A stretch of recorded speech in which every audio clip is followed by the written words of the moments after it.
You know, I remember a fellow who walked up to me after an event.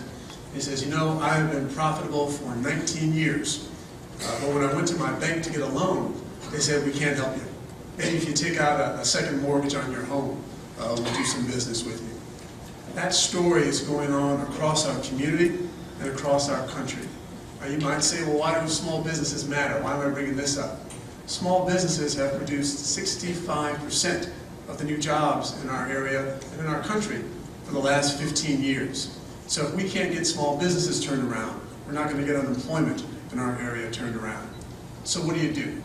Well, there's a bill that just came through the Senate, the Small Business Lending Act, will lend $30 billion, not give, but lend $30 billion to community banks who can in turn lend that money out to small businesses. This is done at interest. It will be repaid at interest.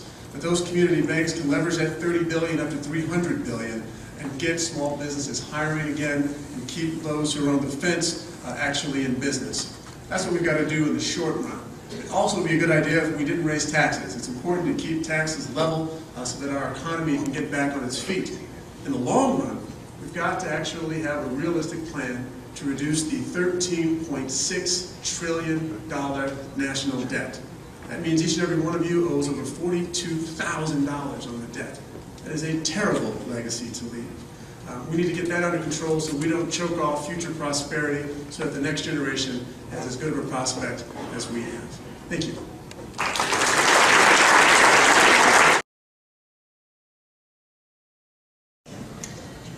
Yes, I want to tell you the good news of what we've been doing so far. And I realize that the economy is in a difficult position, but these are charts that show some of the changes. You don't have to see the real numbers, you can just see the direction that we've been going in. This is gross domestic product, the percent change from the Bush years. Here we head into the Obama years, has increased every period. Private sector job growth.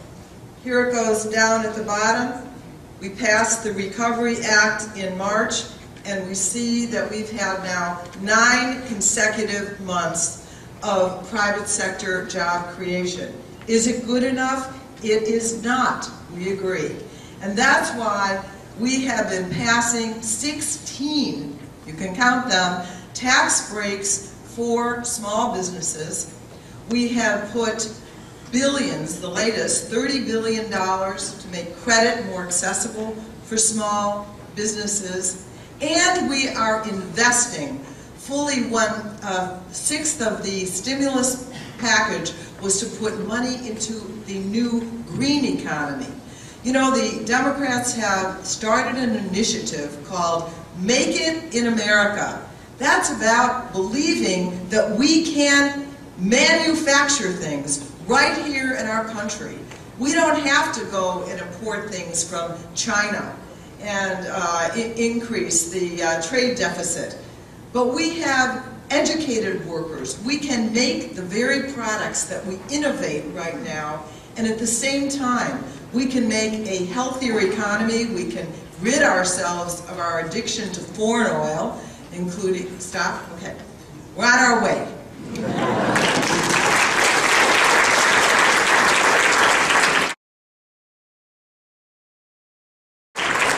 Thank you, Mr. Pollak.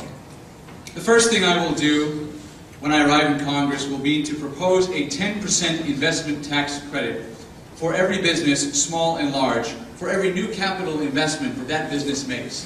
That won't just create jobs in the short run, but over the medium term to get businesses and investors and banks over the hump of uncertainty that our economy is living through right now. We also need to lower our business taxes. The bad news is that our corporate taxes and capital gains taxes are among the highest in the world. By the end of the year, they will be the highest because Japan just lowered theirs. So we need to make our economy competitive again. That means lowering taxes on business, which will encourage people to start new businesses, grow their businesses, and create jobs. We also need to cut the wasteful spending.